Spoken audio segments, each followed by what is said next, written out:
आवाज मानदेशाचा। विकास कामांना स्थगिती द्यायला मी काय उद्धव ठाकरे नाही, अशी टिप्पणी मुख्यमंत्री देवेंद्र फडणवीस यांनी सभागृहात बोलताना केली होती। त्यावर आता खासदार संजय राऊत यांनी उत्तर दिलंय, पाहूयात। स्थगिती द्यायला उद्धव ठाकरे नाहीये, मी कोणाचे एकनाथ शिंदेच्या कामाला स्थगिती। त्यांचं असं म्हणणं आहे की माझं आणि एकनाथ शिंदेचं फाईन ट्युनिंग आहे।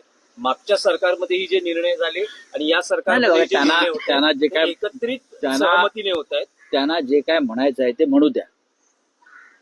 त्यांनी उद्धव ठाकरे साहेबांवर टीका करू द्या, त्यांना दुसरा कार्यक्रम नाहीये।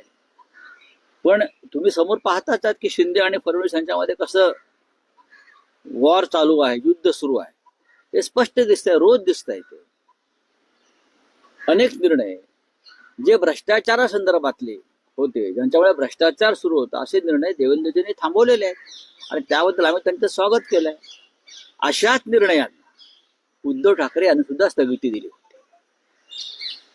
असेच निर्णय आधीच्या नगरविकास मंत्र्यांचे किंवा अन्य मंत्र्यांनी, ज्यातून भ्रष्टाचाराला चालना मिळेल, ज्यातून दलालांना चालना मिळेल, अशाच निर्णयांना उद्धव ठाकरे यांनी स्थगिती दिली। त्याबद्दल देवेंद्र फडणवीस यांनी उद्धव ठाकरेंचं अभिनंदन केलं पाहिजे। आम्ही तुमचं करतो आहोत ना, की तुम्ही भ्रष्टाचाराला चालना देणारे, खतपाणी घालणारे आधीच्या मुख्यमंत्र्यांचे निर्णय हे थांबवलेले आहेत, हे महाराष्ट्राच्या हिताचं आहे, म्हणून आम्ही त्यांचं अभिनंदन करतो।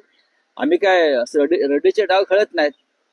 हे कसले टीका टिप्पण्या करताय? नाही, पण एकनाथ शिंदे असं म्हणतात की काही जण विधान भवनात टुरिझमसाठी येतात, काही बोलत नाहीत सभागृहात, फक्त पायऱ्यांवर माध्यमांशी बोलून निघून जातात। बघा, एकनाथ शिंदे यांच्या बोलण्याला महाराष्ट्रामध्ये आता काही तसं महत्व राहिलेलं नाही। जे मुख्यमंत्री बोलतायत त्याला महत्व आहे। एकनाथ शिंदेचं आता कोण ऐकणार? आता कोणी ऐकणार?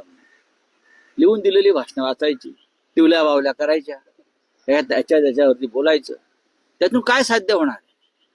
आपण राज्यासाठी काय केलं, जनतेसाठी काय केलं? स्वतः पैसे देऊन आपले वेळावेळाने सत्कार करायचे, महाजी शिंदे सारखे पुरस्कार विकत घ्यायचे, याच्या पलीकडे ह्यांचं आता भविष्य काय? आपल्या जिल्ह्यातील तालुक्यातील लेटेस्ट बातम्या पाहण्यासाठी आजच मान चौफेर न्यूज चॅनलला YouTube वर सबस्क्राईब करा आणि बेल आयकॉन प्रेस करा।